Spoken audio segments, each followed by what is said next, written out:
El ñolquín es un instrumento de viento, ¿ya? Que recibe su nombre de una planta que en Mapuzungún se le llama ñolquín. Es una planta que sale a orilla de las quebradas, a orilla de los esteros, o en el cerro, en el monte, ¿ya? Según sea cada territorio, se da el caso de que va saliendo en distintos lugares, ¿ya? Este instrumento o esta planta da una caña, la cual es hueca, y ese es el hecho de que sea hueca sirve para en un extremo colocarle una bocina y en su otro extremo hacerle una boquilla, ¿ya? Las dimensiones varían entre 1 a 2 metros dependiendo del territorio y de lo que se quiera para lo que se quiera ocupar y el sonido que se le quiera dar.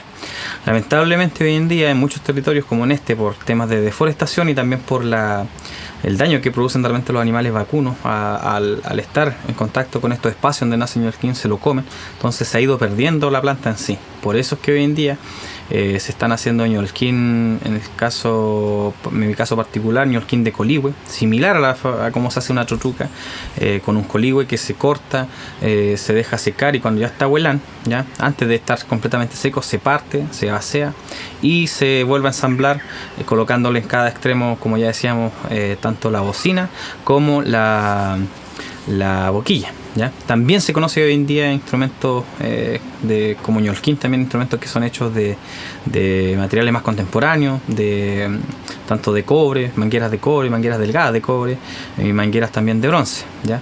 Este instrumento, a diferencia de la chochuca, que es un coligüe grueso, largo, en este caso el ñolquín es un coligüe muy delgado que se utiliza porque la caña del ñolquín en sí también es delgada, porque el sonido debe ser bien delgado, bien particular, y a diferencia de la chochuca, que se hace sonar soplando el instrumento, en el caso del ñolquín se hace traspasar el viento desde el instrumento hacia la persona. O sea, la chochuca se sopla, el ñolquín se aspira el aire hacia la persona para que pueda sonar.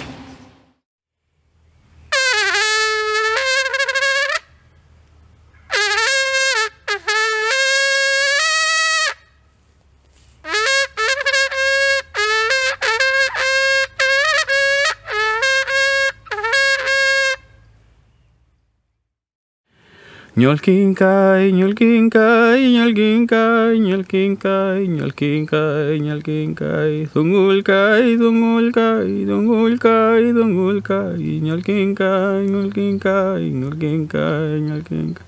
Quiñeri ñemeo nga bante meu ceumai cay, ñolquín cay, ñolquín cay, ñolquín cay, ñolquín cay. Cuifi meu, ñolquín cay, moler cay, ina meu leu meu, ina trayen cơ meu, welu mai, vante meu quintulai, pelafin, ñolquín cay, fue muechi, theu ma fin, quiñeri ñemuten, vanten meu, ñolquín cay.